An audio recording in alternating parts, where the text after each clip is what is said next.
What's up, guys? We're here at the regionals once again. We got JT back at it. What, this is like our 7th, 8th video at this point. I'm gonna start recording these prior to the regionals even dropping up. But like, this guy got top 8 again, this time with a very, very fucked up deck. This brand bought, what'd you bring? Just tell everybody. Runick stun with some combo. Combo is in Sprite cards here. We got... Wow, spoilers. Yeah, I mean, any shows you want to get today or anything else you want to be kind of like indecisive about? Like, what's up with this choice? Well, we'll go through it, but shout out to my wife and daughter for supporting me enough to come today. Shout out to all the guys from Moncton who came up and stayed last night. Shout outs to everyone from Halifax and everyone else who came from wherever in Atlantic Canada. Shout out to everyone for not beating his ass for playing Runick stun, by the way, at a regional. Yes, and shout out to people for still being friends with me after this. And an apology to Joshua Smith for playing Runicks with stun cards. Why'd you choose this deck though? Like, that's just why. So, like, this is not the best deck. Like, this deck is mid, but I just wasn't interested in anything else. Like, I didn't want to play any of the decks with like a ton of hand traps and some engine. I wanted to play something that I thought would be a meta call and something that I thought might do well and that seemed interesting. And I know the words stun and interesting don't really go in the same sentence together, but that's why I cooked up this little addition. Well, it obviously panned out for you, so congratulations. And before we dive into, over to like, comment, subscribe, and well, let's show us the stun. Okay, so where this started was 3 Hyperia. So the name of the game with this deck is like drawing cards, right? And like in the standard stun deck, you only play like a mono, and then you play some other cards that are like 1-for-1 draws. But the idea with this is that like this are 7 copies of Pot of Greed, because they all let you draw a card, and then Lizardos lets you draw another card. And then this plus a Runick spell lets you get to Gigantic, which lets you get to multiple bodies, which like actually gives you spell trap protection with Carrot to protect some of your stun cards, depending on which one you're trying to protect.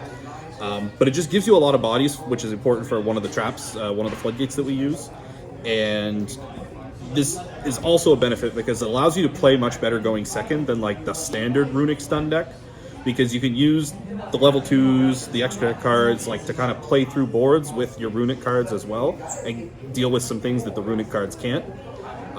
So yeah, these were all crazy, and yeah, I wouldn't change them. And you just play one of each of the sprites because you don't want to draw multiples because they're just there to be searched or used to combo with Hugin. These you play 3 of because just drawing, it's just summon, draw a card. Yeah. And it's a reptile for Haggard Lizardos as well. Okay, so we like that. Keep Lizardos on the field by banishing this, and it allows you to use Lizardos easier on turn 1 because you can banish this, where otherwise you wouldn't be able to if the board is empty. Yeah, that's it for those.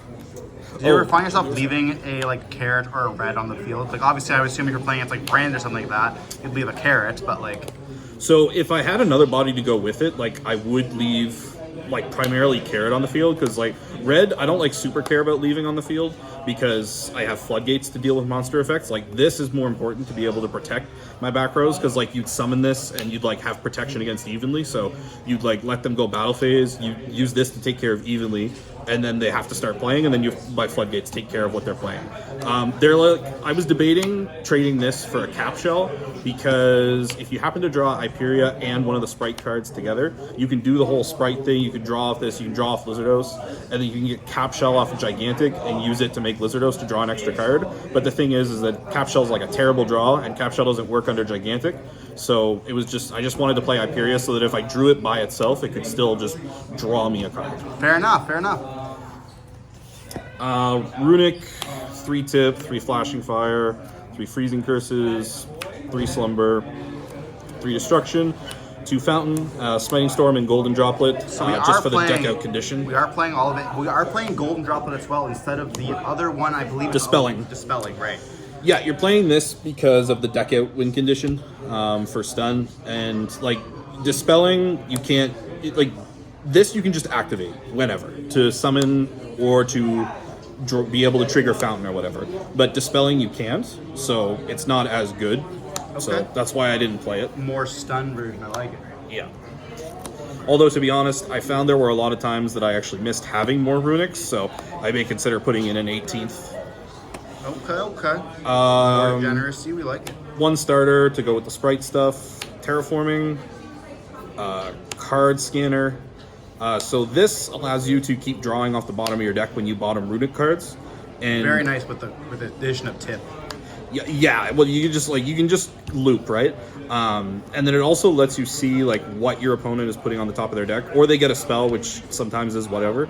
But like if you see they're putting a useless card on the top of their deck with it, then you can just let them draw it. And then if you see if it's something good, like let's say that like you've already got a whole bunch of stuff going, you can call like monster or trap with this. And let's say they reveal like a cosmic or a feather duster and they put it on top of their deck. Well, then you can just use one of your Runick spells to banish it.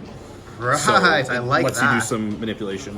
Then I played Morganite for another one of, just to be able to have something that just lets you keep drawing multiple extra cards. These two did get sided out a lot, but game one, they're solid. And mostly they just get sided out because like games 2 and 3, you just want every card to be like real, to just do something. Whereas these, like the first time that you draw them, they're really just air.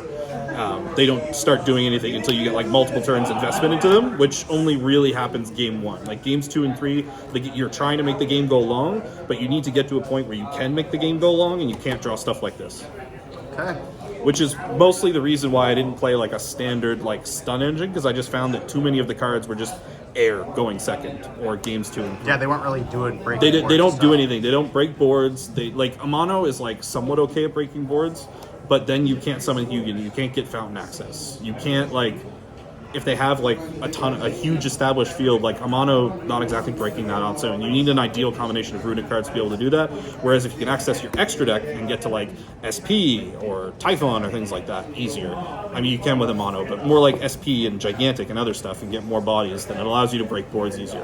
And the thing is like, with the sprite stuff, you can, like, draw cards along the way as you're baiting interruptions, as you're trying to deal with boards. Because like the sprites are just free cards and free card draw, so they were crazy for that. Floodgates, 2 messenger apiece, just 2, because you draw so much. Well, you draw a ton. It's not like the most important floodgate, but it's good to be there, and you just don't want to have like a ton of the attack prevention stuff. And then for the traps, we've got There Can Only Be One and Rivalry. I didn't play Gozen because it just doesn't line up well against many things right now. And 3 Skill Drain. And then the last one was Tyrant's Tirade. What the heck is this? I looked over and saw this. What the fuck are you doing? So this is Tribute to Monsters. It's continuous trap. Effects of monsters in the hand or the field can't be activated. So originally I was playing 3 Skill Drain and 3 Grave with a Super Agent Organism, but I found that there were a lot of decks that Grave doesn't line up well against. Like, there's a lot of rogue decks that it does, but for like Snake Eye and a few other things, it doesn't line up as well. So I wanted something else that could negate like all monster effects, and this was just the next best choice, which was part of the reason that the sprites ended up in there, because you can end up doing like the draw 2 combo and then ending with 2 bodies on board so that you can have enough bodies to trigger this. And like, you don't always want, like, you can't always be in a position to be able to just go Sleipnir, get a token, and pass, because you're putting a lot of investment into that. Like, it might not seem like a lot, but you're investing this plus a Runick card into that and kind of hoping they have nothing. Whereas if you use the sprites to be able to get the 2 bodies on board, you're drawing 2 cards to replace what you did, and yeah, so that's what it is behind that. So that's the main 40 cards. These cards were all crazy. My only 2 losses were both to Feather Duster. Yeah, I heard that. That was crazy. Situations where I couldn't get a Hugin because either I had Skill Drain up or I was just whiffing on Runicks. So those were the only 2 losses. For the extra deck, 3 Hugin, 3 Gary. You need these to be able to break boards, sometimes going second if you only have access to Runick cards, to bait interruptions like against Voiceless, using this to pop something. And just to be able to last in the grind game. Only 1 Munin, just because it doesn't really come up that often in this version, because I'm usually focusing on summoning Hugin more. So just the 1 Munin. Sleipnir, just to get the extra body sometimes for Tyrant's Tirade, and it's also good sometimes for protecting you in the battle phase. And then one Freki, good in the grind game as well, and it's also the biggest Runick monster, which sometimes can come up. Like if you have Skill Drain up and you're playing against Tenpai, you can summon this because it's bigger than all the Tenpai monsters, and even if they do kill it, then you'll just get a Runick spell back. And then for other extra deck stuff, SP, double Lizardos because of all the sprite combos that we mentioned, and the cool thing, like mentioned before too, is that you can banish Hyperia off this so you don't have to get rid of it, which helps you use it turn 0 or turn 1. Double Gigantic, 2 doesn't really come up, but you want to have 2 for Unicorn, and then Typhon. And then for the side deck, for going first cards, we got 2 Curse Seal and 3 Solemn Judgments. Did you actually hit anything with this? No, I didn't resolve it. Is there anything you want to resolve this against? Don't not Cosmic. say Brand Infusion. Cosmic. Okay. The game that I drew it, I didn't. My opponent didn't activate any of the spells I wanted to negate with it, and the times I got Dustered, I didn't get to activate it. So, Yeah, fair enough. so there's only 5. Ideally, I'd like to play a third one of this, but the side patterns just didn't work out, so I just played 3 Judgment, and I just played 3 Judgment over 3 of this because this protects against evenly, and this doesn't. Okay, we like it. For going second cards, we got 3 Lava Golem, 3 Evenly, just the best ones. Yeah. So there's an argument for Sphere Mode over this.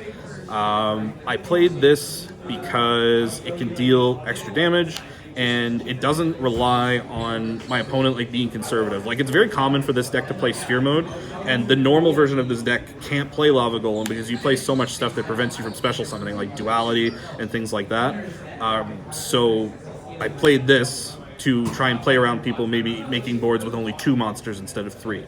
I like it. There were a couple of times that Sphere Mode would have definitely been better, but that was the theory behind it. And this also is fun. Like, I usually side out going second 2 copies of Hyperia. I just have one to get off Gigantic. And the thing is, you can still play with the sprites because they just special summon when you have Yeah, Hugo. we have your Hugo. I like it. 3 Cosmic. This was just in case I played any mirrors. That's the only matchup I bring it in against. I don't bring it against anything else. And then lastly, a Red Resonator, because sometimes you just need a level 2 Fire Tuner monster to. If your hand's really clogged with like Hyperias, you just normal summon it and special. That's everything. I like it. Well, congratulations. Did you ever win with a normal summon of a Resonator over there? No, it never came in. Not I like did. Tam. I did win a game with damage though by attacking for game with a Sleipnir and a Gigantic. So that happened. Oh, okay. Well, congratulations. Not all the wins were by deck out. Well, congratulations, and hopefully we'll see you again soon with another Jank deck.